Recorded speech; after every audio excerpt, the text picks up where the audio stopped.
Hi, welcome back to my channel. And first and foremost, thank you so much for all your love, all your likes, comments, etc. On my channel. I really appreciate that. If this is the first time you are watching my video, can I request you to please hit the subscribe button and the bell icon so that whenever I do a video, you will come to know. Alright, so today's video is basis the feedback, the request that I got from quite a few of my students, some from YouTube as well, is that they're not able to make up mind whether they should go for an ACCA or an MBA, right? So now you should know that I don't like to do this qualification 1 versus 2 because somewhere people are looking for this is bad and that is good. So my objective of this video is just to give you some knowledge that I have. I may not be the expert, but from whatever I know, right, I wanted to do this very short video to help you make up mind whether an MBA or an ACCA is good for you. So let's start with first thing, which is an entrance exam. Now, for example, if you want to get into any of the decent MBA programs, like at the IIMs, ISB, NMIMS, etc. You're looking at CAT or CET entrance exams that you have to give, and you really have to score well, right? You can't just do a rubbish of a job in an exam and expect that you can enroll yourself in IMA. You really have to put in the efforts to qualify for these colleges. And why do I only talk about these colleges? Because trust me, the industry knows it, that these are the colleges where students, if they come from and if they've done an MBA, they are good. Because if you go to any other colleges which do not have high rankings and they are not known in the industry for putting out quality MBA pass outs, their alumni is not doing anything, right? Then it's a hard sell, right? So therefore, if you are wanting to do an MBA, the focus should be on doing it from some of these top colleges, right? So that's an MBA. For an ACCA, the good news is that there is no entrance, right? As long as you're a bachelor's, you should be fine. In fact, if you are a bachelor's in commerce or accounting and finance, BBA, etc., you are eligible for exemptions as well.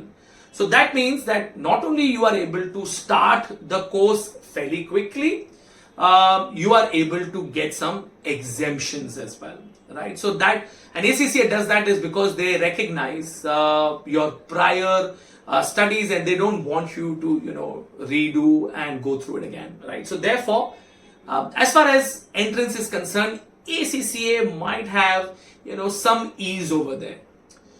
Terms of structure, now when it comes to MBAs, typically the first year is general and the second year is where you choose your specialization. The same thing goes for ACCA. If you start with a skill level, you study costing, FM, you study reporting, you study audit, in some places tax as well.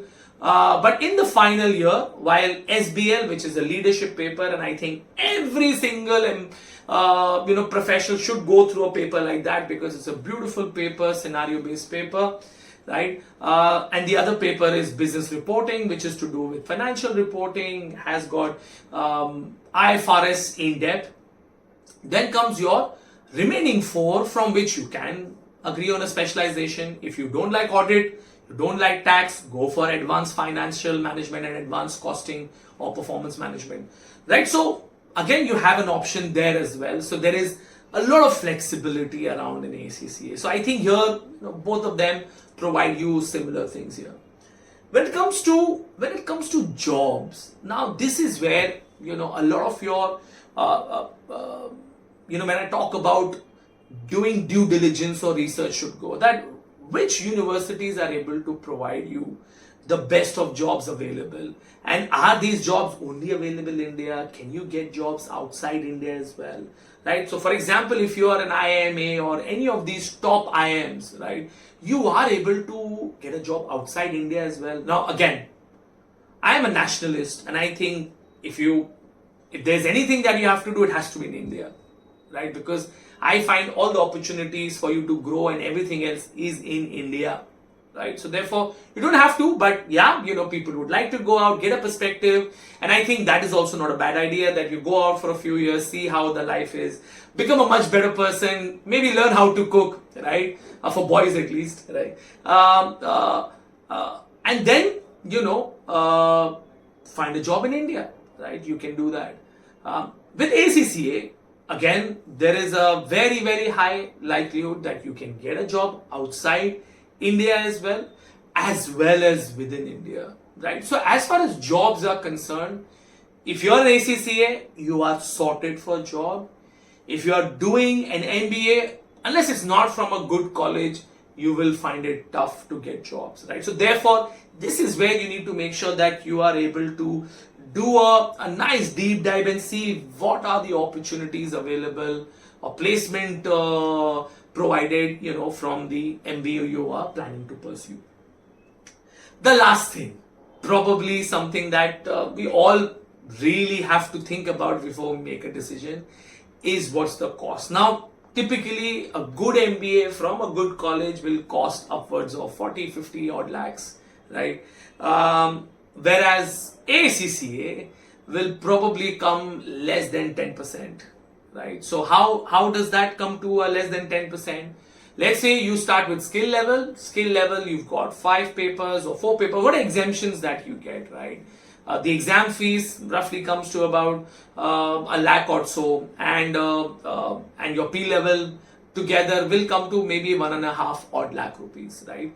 So that's your exam fees for all the 8 odd papers that you have to give, 8-9 papers, right? And for the tuition fees, right? Now, if you come to, let's say, an approved partner like us, you can actually get really good discounts on your exemption fees, right? So what you do is that the exemption fees that you had to pay otherwise, you can utilize in the tuition fees, right? So if you come to us and you take a skill level and a professional level, combine together about 2 odd lakh rupees, and we can talk about discounts and loans, etc. All of that is possible, right? But I don't want to spend time talking about that, right? But if you put them both together with the subscription, everything, it comes to 4 odd lakh rupees, right?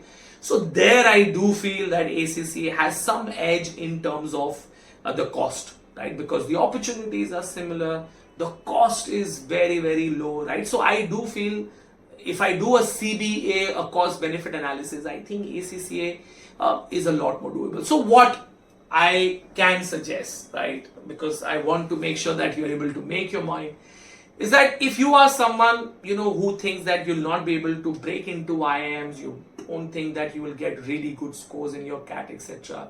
Try ACCA, complete your ACCA. You can work while you're doing ACCA, so keep getting your practical experience required so that you can become a member as soon as you're done with ACCA. Get the much needed practical or 5-year work experience. A lot of these colleges will ask for work experience as well. So get that as well.